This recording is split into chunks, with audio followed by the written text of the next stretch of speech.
sure when you're taking your cat from one place to another you have a suitable cat carrier.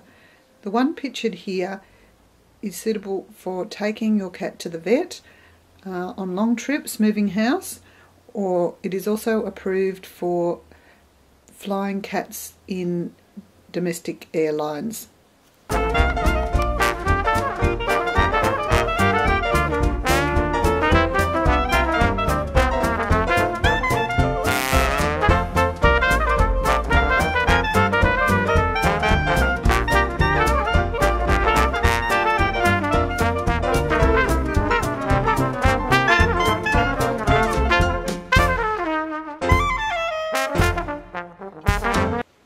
When feeding your cat, you can use a plastic bowl or a ceramic bowl or even an aluminium style of bowl. It is very important that cats have water and that bowls are cleaned regularly.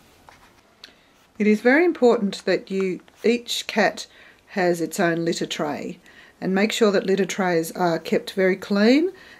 There are a variety of different types of kitty litter. You can have crystal type of kitty litter, you can have Breeder's Choice, which is a sort of paper-based kitty litter, or you can have a clumping style kitty litter. With regards to the crystals, sometimes this should be avoided if you've got kittens, because the kittens can get sick if they eat it.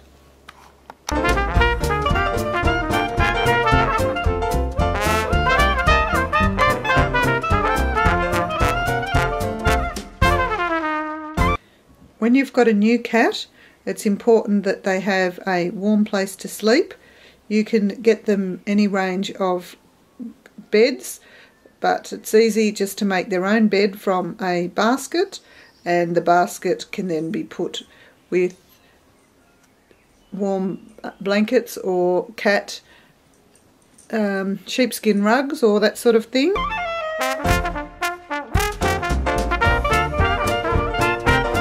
Make sure that your cat has a scratching pole where it can sharpen its claws if it is kept inside and it doesn't have access to trees.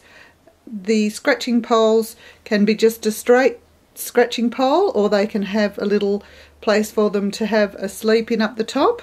The scratching poles in this little video are both homemade, so you don't have to spend a fortune to have a scratching pole.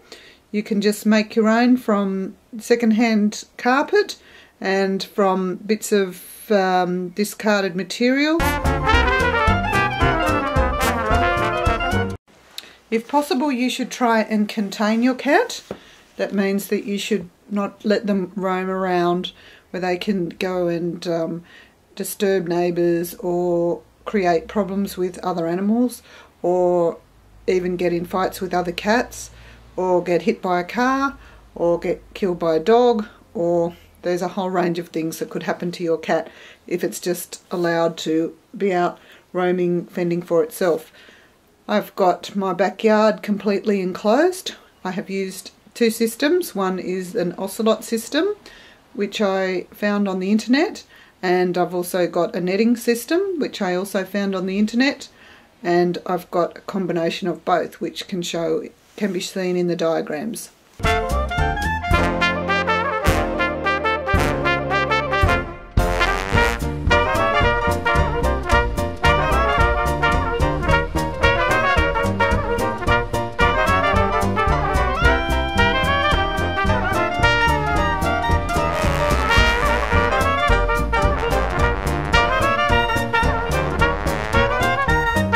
A very important part of being a cat owner is taking responsibility for your cat so that it does not add to the problem of unwanted cats.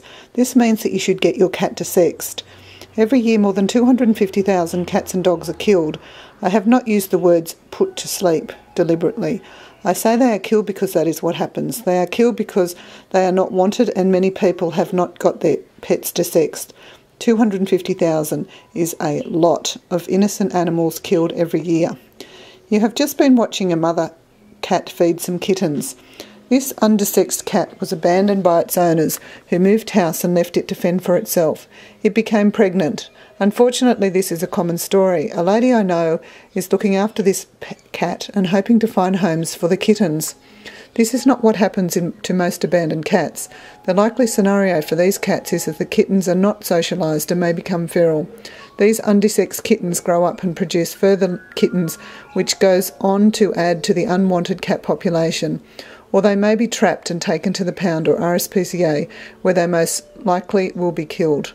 One undersexed female kitten and her offspring can go on to produce over 420,000 cats in 7 years. This figure was obtained from the RSPCA website. Please enjoy watching the rest of the kittens and please desex your cat.